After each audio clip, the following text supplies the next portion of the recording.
Creative economic forum 2024 का दूसरा संस्करण सीजन 2 पैनलिस्टों और मेहमानों की प्रभावशाली उपस्थिति के साथ संपन्न हुआ। इस कार्यक्रम का आयोजन क्रिएटिव इकोनॉमिक फोरम के संस्थापक और सिने दरबार की अध्यक्ष सुप्रिया सूरी द्वारा किया गया, जो नई दिल्ली के डॉक्टर अंबेडकर इंटरनेशनल सेंटर में संपन्न हुआ। इस वर्ष के फोरम का मुख्य विषय विकसित भारत 2047 के लिए क्रिएटिव इंडस्ट्रीज के लिए रोड मैप था, जिसमें भारत के क्रिएटिव क्षेत्रों के भविष्य के व्यवसाय और बाजार के अवसरों पर ध्यान केंद्रित किया गया, क्योंकि राष्ट्र अपनी स्वतंत्रता की शताब्दी की ओर बढ़ रहा है। सिने दरबार द्वारा आयोजित सांस्कृतिक और क्रिएटिव उद्योगों के लिए एक अंतर्राष्ट्रीय मंच है। यह फोरम एक अग्रणी कार्यक्रम है जो फिल्म, संगीत, फैशन, गेमिंग, प्रकाशन, कला और सहकलाओं को सहित विभिन्न क्रिएटिव क्षेत्रों के नेताओं को एक साथ लाता है।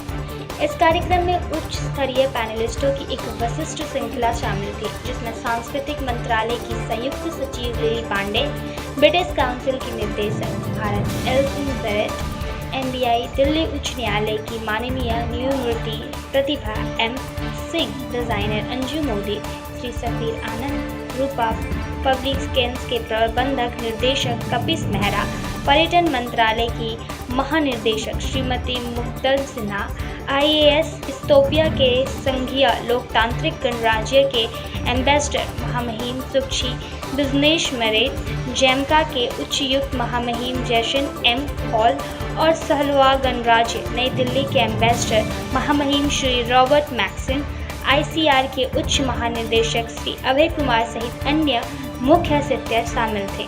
इस अवसर पर टिप्पणी करते हुए क्रिएटिव इकोनॉमिक फोरम के संस्थापक और सिने दरबार के अध्यक्ष सुप्रिया सूरी ने कहा, असाधारण फोरम के उद्देश्य उद्यमियों, कलाकारों, कानूनी विशेषज्ञों, अधिकारियों, एम्बेसडरों और गिल्ड नेताओं सहित प्रतिभागियों की एक विस्तृत श्रृंखला के बीच सहयोग और संवाद को बढ़ावा देना है। I am Supriya Suri and I am the founder of Creative Economic Forum, which is organized by Cine Darbar. Ma'am, आज जो इवेंट आप लोगों ने कराया है, क्या कुछ इवेंट है, थीम क्या है और किस लिए कराया जा रहा है, वो थोड़ा सा। हमारा जो इवेंट है वो क्रिएटिव इकोनॉमिक फोरम है और हमारे लोगों की जो थीम है वो है road map for creative industries for विकसित भारत। जो क्रिएटिव इंडस्ट्रीज़ में कई प्रकार के वर्टिकल्स हैं, जैसे fashion, films, handicrafts, AVGC, music. हमने जो स्पीकर्स बुलाए वो इन सभी फील्ड से हैं और आज हम सब मिलके क्रिएटिव इंडस्ट्रीज़ की क्या क्या चैलेंजेस है, उनका फ्यूचर क्या होना चाहिए, उसके बारे में बात करें। हमारा एक्चुअली हर सेशन में गवर्नमेंट ऑर्गेनाइजेशंस के साथ पार्टिसिपेशन है। पॉलिसीज़ के अलावा स्पीकर्स एड्रेस करेंगे कि वो लोग क्या चैलेंजेस फेस करते हैं। हमारे जो स्पीकर्स हैं वो काफ़ी डाइवर्स वर्टिकल से आज पार्टिसिपेट कर रहे हैं और हर सेशन में हमारा गवर्नमेंट ब्यूरोक्रेट्स और गवर्नमेंट ऑफिशियल्स रिप्रेजेंटेटिव्स भी आ रहे हैं। तो सब मिलकर बात करेंगे कि क्रिएटिव इंडस्ट्रीज़ का फ्यूचर और चैलेंजेस क्या है, ताकि जो चेंजेस क्रिएटर्स और कंपनीज डिमांड करती है वो एड्रेस हो पाए इसमें। लगभग हमारा एवरेज, जैसे हमारे जो रजिस्ट्रेंट्स है वो 250 है, तो हर सेशन में हम उतना एक्सपेक्ट कर रहे हैं यहाँ पे आने के लिए।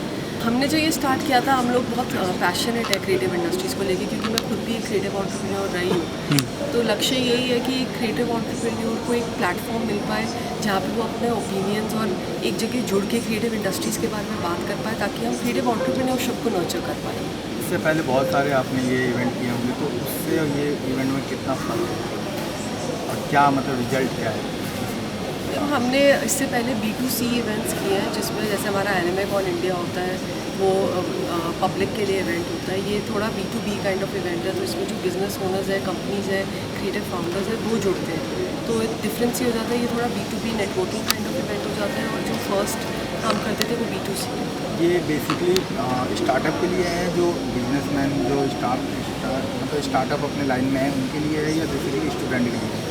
नहीं, स्टूडेंट्स भी गेन कर सकते हैं, ऐसा नहीं है। ऑफकोर्स ये क्रिएटिव एंटरप्रेन्योर्स के लिए है, जो लोग अपनी कंपनी चलाते हैं। जो हमारे स्पीकर्स भी हैं वो काफ़ी इंडस्ट्री प्रोफेशनल्स हैं, उन सीजन्ड वेटरन्स हैं। तो वो लोग जब बोलेंगे तो ऑफकोर्स जो एक स्टार्टअप होता है उनको कुछ सीखने को मिलता है, और स्टूडेंट्स बिकॉज वो इंस्पायरिंग प्रोफेशनल्स हैं तो उनको भी सीखने को मिलेगा। तो दोनों